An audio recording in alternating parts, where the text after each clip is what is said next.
podcast, Diabetically Speaking with SmartMove360. We go live every Thursday at 4 p.m. Eastern Standard Time, and we are talking about everything related to diabetes and life with diabetes. So, with that, let's go.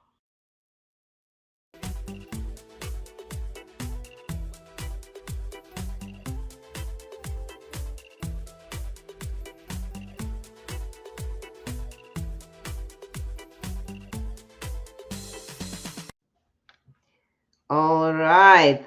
So, today I have a great guest joining me on this podcast.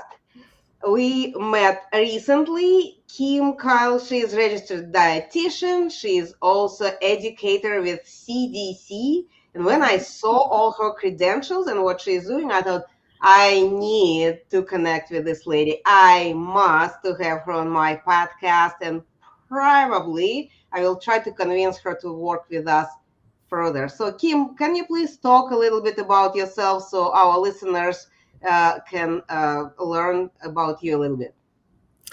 First, I want to thank you, Arena, for building an amazing community. You have so many people in the community for a peer-to-peer, counseling and assistance and support. So if you need support, please look up Arena and become part of the Facebook group. It's very knowledgeable. I mean, you're going to get lots of differing opinions, but you're going to get some questions answered for sure. Thank you, Kim. All right, so tell us about yourself. Thank you for saying those kind words about our Facebook group, Diabetes 101 for Beginners, but we want to know about you. Well, absolutely, Arena. And I think you and I have a great connection because we are caregivers of our family member who had type 2 diabetes. And it really was the turning point of my life. I decided, instead of going into hotel management and ending up in Tahiti one day at a hotel, I was going back to school to be a dietitian at the age of 27 because my dad was diagnosed with diabetes and he had a pretty scary situation overseas where once he came back from his trip, his doctor had him the next day in heart surgery. He had a quintuple bypass. Oh, wow. So all of that happened so quickly, and it scared the heck out of us. I mean, my dad was 50 at the time, and there is no way this man is going to be taken out of this life anytime soon. What can we do about it as a family? Because this is an important person in our world, and there was nothing that we wouldn't do to keep him here. And he felt that way too. He wasn't always, the perfect type 2 diabetes patient. And that's what I kind of loved about going through this whole process with him, that you don't have to be perfect to, get your A1C controlled and prevent complications. So I had to go back to school. I'm 27, going back to school and, learning everything. And, but it was the best decision that I've made because this is my life's work. This is what I was meant to do. This is my purpose. This is everything you want to know. What is your job? And this is my job, to help people control their blood sugars to prevent complications. So you can be here longer with your family and friends, experiencing the weddings and the birthdays and the babies that are coming.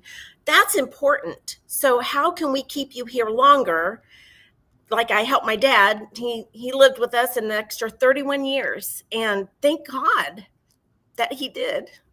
Absolutely. Thank you, Kim. This is a story that definitely, as you said, we have, you and I, we have many connecting points, but it also, we have a lot of caregivers in our Facebook group. You could see people posting that their parent has been diagnosed, their spouse, partner, child were diagnosed, and people want to help. People want to help and to support and provide care. And unfortunately, the way how our society is built, doesn't matter what country, education about diabetes is a well-kept secret. People really know very little about it, just very, very limited information. And this is what our Facebook group is doing. And this is Yeah. why we started this podcast, so we could bring as much information from different Yeah.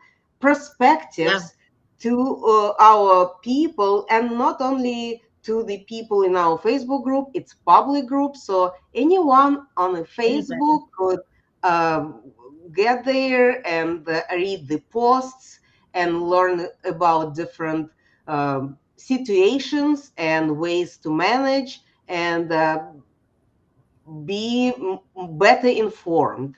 So Absolutely.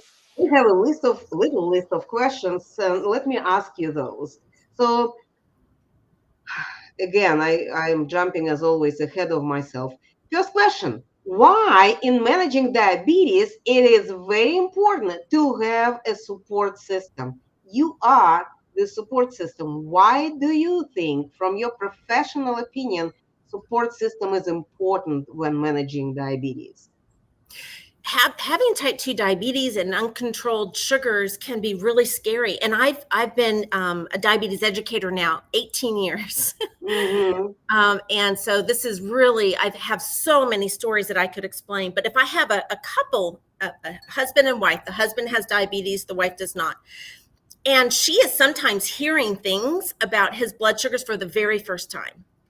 And Yeah. I think often people who have type 2 diabetes are afraid to reach out because they don't want to be criticized.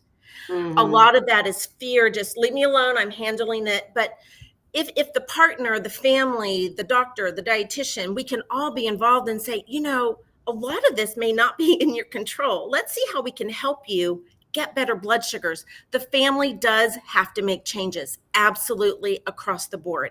It's not fair for the person with type 2 diabetes with all of the favorite drinks that are probably now not the best thing for that person to have them in the house. My Mm-hmm. my mom did that right away with my dad. I mean, they turned to all diet drinks, and my dad would brew green tea and put that in the refrigerator to drink through the day, which was really great. They She changed a lot. She had to change a lot. And somebody, no, there's a lot of people who don't have, a wife or a daughter, to do that for them. But there are friends and family, and knowing the support person has a very important role, not to criticize. You have to be very careful because the type 2 diabetic patient or person or family member will hide everything and not tell you if they're not feeling well because they don't want to have that backlash. But as an educator, I can tell you a lot of this is out of their control or just a lot of misinformation that a diabetes educator, endocrinologist, I mean, we can absolutely help you put the puzzle pieces together so everybody's on the same page. Yes, definitely. And I agree with you. We see a lot of people in our group saying, I don't want anybody to know about my diagnosis. I am the one who put myself into this, and I don't want to punish anyone because of this situation that I created for myself. And I personally uh, think that this is not the best approach, but this is my personal opinion. Because if anything, just this in simple, plain situation, for whatever reason, the person with diabetes felt dizzy and fell. A lot of times people start grabbing their heart and see if the heart is beating, and heart is maybe beating, and they try to speak and say, smile, stick your tongue out. Maybe this is the how do you call this, Stroke. stroke, and that is also okay. But person is just getting worse and worse. What can you do if nobody is aware that you have diabetes?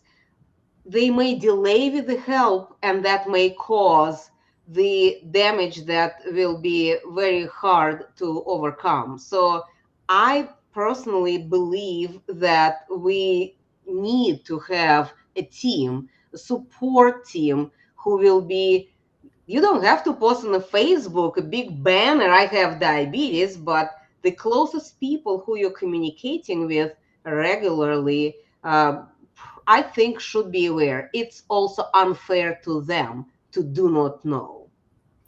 Yeah, and I have a lot of conversations with patients that just don't want their coworkers to know. They don't want to reveal a personal side of them, and that is okay.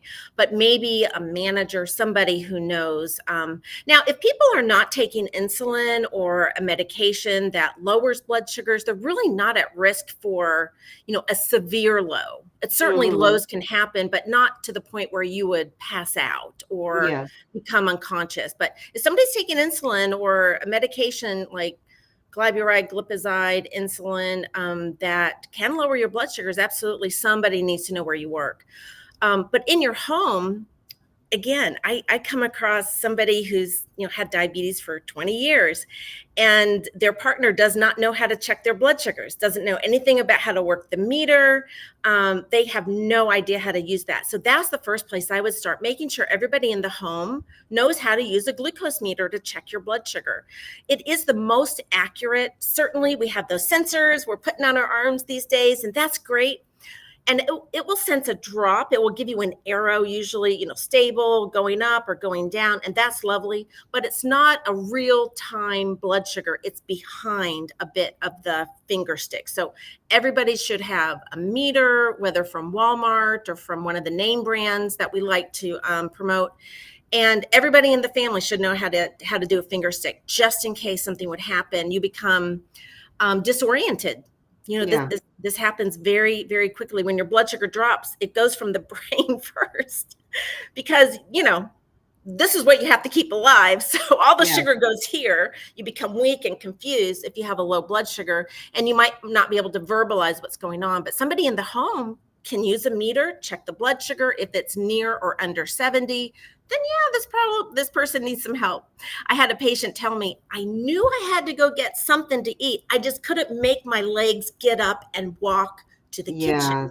So it can be that scary. So yeah, we need to know. The family members need to know. The friend at work needs to know. Somebody needs to know. Yes, definitely. We have here a comment from Anthony. He said that as soon as I was diagnosed in February, my wife immediately started to follow the same lifestyle change and dietary changes. I am so lucky to have such a great support system. Absolutely, Anthony. I totally agree. This is the way how I look at it. Yes. Diabetes is a team sport. You need cheerleaders, you need a doctor or somebody who is checking with your health, you need a coach, somebody who will tell you what to do. This is a program, this is a team, but when team is all in tune, uh, the results of getting your diabetes under control and freeing you from the scare of complications is so much closer and so much easier to achieve, I think. I have a little, plaque in my office that says well-controlled diabetes is the leading cause of nothing. And that's what the ultimate goal is.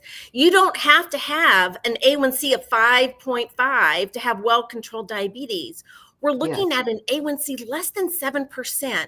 So through the research, these are, the numbers that I'm getting. I don't have a specific research, but per the endocrinology office, if we can get you under 7%, however we can do that, can we help you avoid complications, blindness, kidney issues, neuropathy, heart issues? There's so much that goes into what the damage that high blood sugars do. But there was a person on your Facebook group today that was very afraid that her blood sugar spiked up, and oh my gosh, is this going to cause a complication? No, it's yes, not. It's the length of time that this happens. How long has your A1C been over 7? Have you not managed it very well? Can we, have some support for you to get you back on track? But it has to be the person with diabetes has to do it. The family member can do everything in their power, change their diet, change the drinks, shop differently. When the party is around, have the foods that everybody can enjoy and eat, and not just have cake and cookies all over the place. Let's get yes, some other things in there. So there definitely friends and family can be a big part of the support, but it's the length of time that the blood sugars are high that can lead to complications. So Medications. Maybe initially you need to get on medications to get those blood sugars down. Maybe you're very motivated and we can just follow diet and exercise to get your blood sugars down. But whatever it takes to get your blood sugars initially under 180 and then ultimately under 140, and that's 2 hours after eating, that is the goal. Yes, absolutely. There is a lot of anxiety going on around the numbers, and it's understandable. And it's all comes from lack of knowledge, lack of information. And I think not only people with diabetes need to be educated, but the support people also need to learn and see and observe. Sometimes what I've heard, one of our members, she told the story about, and she's a nurse and she knows how diabetes works. She's at her work. Always helping people to understand and do all this, but she also has diabetes, and she thought she's under, everything is under control. She's doing well. Numbers show that. But she said one day, her grown up already children said, "Mom, when did you check your blood sugar?" And she was like, "Why are you asking? Everything is under control." She said, "Well, maybe generally you are correct, but today you are extremely irritable. Today you Mm, are so hard to please. Maybe this is the blood sugar is playing the game." And sure enough, the blood sugar, for whatever reason, was much higher than it's usually. And she was like, wow. So people outside, they make connections. They see mhm, that something is wrong, something is mhm, not the same. And because they mhm. educated and know that diabetes may affect the way how you behave, they Absolutely. remind, check your blood sugar. I know grandchildren actually taking a very good care of their grandparents, reminding, did you check your blood sugar? What was your blood sugar? And this is something that I personally think why it's also a whole family project, whole family Mhm. uh, team. Everybody will be celebrating with you your A1C. When it's going down, everyone will be supporting you and not saying, oh, just one piece, it will not hurt. If you strong enough to say, I'm not going to have it, everybody has to go along with you and applaud you for it instead of saying, oh, forget about it, just have a piece. It's not fair, I think. So support system has to be educated. I think so, especially the spouse or the partner, the girlfriend, the boyfriend, your kids, your older kids for sure need to know just some basics. And Hmm. with the basics, I am a huge fan of carbohydrate counting for the reason that I love carbohydrates, and I am Uh-huh. at a high risk for prediabetes and diabetes, especially as I'm in my next chapter of my life, which Yes, is menopausal state. I think women do have a huge hormone switch and we're more likely to have higher blood sugars. But having the key ingredients that you need for blood sugar control, which is just a basic knowledge of what slows down carbohydrates. I hear so much fear when people say, oh, my blood sugar spiked, oh, that must be bad, this must be a bad food. That's normal. Of course, your blood sugars are going to spike when you eat carbs. That is normal. That's what carbs do. They give you energy so you can go about your day. They fuel the brain and the muscles. It's where is it in 2 hours? If it's not coming down, it's not an emergency right away, but can we write down what happened? Were you pretty stressed out? Are you sick? There's lots of other reasons the blood sugars can be high, but let's just get a foundation and not be critical. Let's just learn from that. Is there something that we could do differently next time? Adding a little exercise around mealtime, adding a lean protein and maybe some high fiber veggies with that meal if you want whatever carb that was. Is there a way that we can improve it without having to give up everything? absolutely. And thank you for mentioning it because I hear it so often and it's really makes me upset when I see those posts from people. They say, just got diagnosed. Now I'm afraid to eat. Hmm. I just got this note from my office, from my doctor's office. They saying I have diabetes, and I am so unaware what I can eat, but I know that such and such had this complication, and I don't want that to Right. happen to me. Yeah. My response to all this is one thing: diabetes is not overnight diagnosis. It was creeping up over the course of years, not Years. even months, to become a diabetes, That's the right. full-blown type 2 diabetes. So Right. one episode will not change anything, as you said. Also, you cannot stop eating, because That's right. this is stress that causes even bigger spikes in your blood sugar. So learning, combining information from everywhere. Our Facebook group is full of information and Mhm. experiences. So Diabetes 101 for beginners can be a starting point, but at the same time, there are so many other diabetic groups in the internet, in YouTube, videos. Yeah. You can do what you can Yeah. to learn as much as you can, and just experiment with your own body, because we're all different, right? It's not a one size fits all. I will tell you that. Absolutely. But Yeah. I will caution listeners today, if somebody is saying a food that we find naturally, out there that we harvest and we eat, like an apple, a Hmm. sweet potato, beans, and if they're telling you that's a toxic food and you can never eat that, please move on. Just don't engage, just move on, because somebody like that has very, very strong beliefs, because maybe that works for them, but that is not the rule that I would ever recommend. And that's, and this upsets a lot of people with type 2 diabetes, but all foods can fit, and let us show you how. So for the person just diagnosed with diabetes, I will tell you, you might have to ask your doctor to send you to a registered dietitian that specializes in diabetes. I've talked to a lot of doctors and asked them, why didn't you send your patient sooner? They had Hmm. prediabetes for 10 years. Why didn't you send that patient to me then? This Yes. could have been done. They're like, they probably wouldn't have gone. They, they Hmm.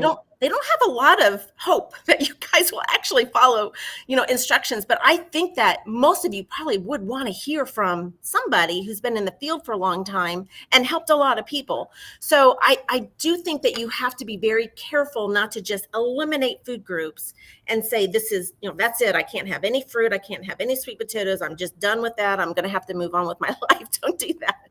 Let us help you to figure that out. And that's why I like the plate method, which is visual. I love that. You can look that up at diabetes.org, American Diabetes Association. But carb counting, and the amounts vary per person. It's not for everybody. But for example, a 45-gram carb for maybe a woman, 60 to 70 grams of carbs for a man. A cup of any starch, I would say, is about 30 to 45 grams of carbs. But you know what? A cup of fruit, fresh fruit, is only 15 grams of carbs. So I'd love for you to spend some carbs on your fruit. And that is such a good food, because we have so many studies that show fruit can reduce your risk for certain cancers and reduce your risk for heart disease and clogged arteries. So it's a food group that I hear so often that I can't eat it anymore. And that is not true. You just have to spend your carbs however you want. If you want to spend it on a potato, you want to spend it on a dessert, spend it. But spend the amount of carbs that you know that your body can tolerate. And that's where the experiment comes in. That's You just have to Exactly. kind of figure out that part. Maybe adding a 20-minute walk after dinner helps you tolerate more carbohydrates, because your muscles want that sugar now that you've started moving them around. That's a great strategy to have more carbs in your diet. So there's lots of things that we can help you with, but find us. We're everywhere. We're on YouTube. I'm not on YouTube yet, but there's some great dietitians that are. Just look us up. We'll be happy to help, or get referred to Absolutely. one. Definitely, definitely. And Kim, I'm glad you mentioned it all, because not only the exercises as you of course know, not only exercises after the meal, not necessarily exercise, but walking, just casual walk, but also the order in which you eat the food, your meal, can contribute to the spikes or not. The amount, say, yes, I do like rice, for example, but maybe instead of starting with rice and full cup of it, I will start with the salad, and uh, by the time I get to the rice, I will not have much room in my stomach anyway. So I will have much less of that rice that may spike me. And but because I already have salad in it and maybe some other proteins in there, it will delay the processing of this carby side dish, and it will help me to eliminate this very high spikes. Okay, Sometimes that does work. Sometimes it yeah, does. But if you're eating lasagna, you can't separate the noodles from the meat. So, um, but yes, fiber and protein do slow down digestion, and that can help you to slowly digest the carbohydrates. So they're not going straight up; they're going up, but a little bit slower. There's so many different strategies, but you just have to try what works best for you. Don't feel that you failed. You're doing great. Just listening and being a part of this group and asking questions. You're doing amazing. Just hang in there. You're going to be all right. just one comment and we move on because we're at the end. I know we can talk about it with you for a long time. One comment on it is that a lot of times people um, afraid of doing all this and the delaying to do the work that doctors recommending, and that's what is causing doctor don't believing in it. But I have to say that people who are listening to this podcast, people who are the members, not necessarily active members in our Facebook group Diabetes 101 for beginners, they are already so much ahead of those who don't do anything. You already gaining knowledge, you Yeah. already doing something for yourself, and this is something that I would like to applaud everyone who is with us. I have to move. I have to move to the announcements. Okay, And go ahead. Kim, just a second. I wanted to remind everyone that in our Facebook group, we are doing a lot of things to help people of our members to be educated, motivated, uh, doing something for themselves.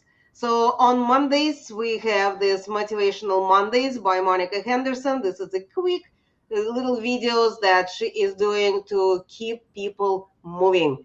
On Tuesdays, we have Telenurse Tuesday event when our nurses go online and answering your questions that you post during the day.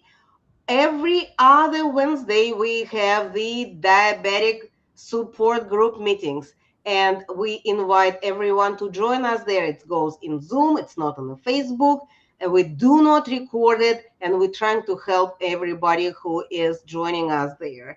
On Thursdays, of course, at 4 p.m., we have our Diabetically Speaking with SmartMove360 podcast at 4 p.m. Eastern Time. Please join us there. Or if you would like to be interviewed here, connect with me and I will make sure that you are on air with us. On Fridays, we have our Trevor Brown, Fitness Fridays with Trevor Brown, and Trevor is showing different kinds of exercises you can do to help yourself to keep moving. And one more thing, I wanted to remind everyone that at the end of June, on June 29th, last Saturday of June, we will have our Diabetic Healthcare Expo, where all and many more our experts and medical and social workers and dietitians and trainers and coaches coming together to talk about diabetes and help you find ways to manage it in the most effective way. And I needed to mention our sponsors, Mink Life Motivations, On Balance Entertainment, Life Based Solutions, and Empower People That Care. These are the people who are helping us to bring this information to you. And with that, look at that. We are actually on target. I Thank am you so very impressed. This much. Arena, look at what you have. You are doing so many great things for the diabetes community. Thank you for everything that you've done. Thank you. Thank you very much, Kim.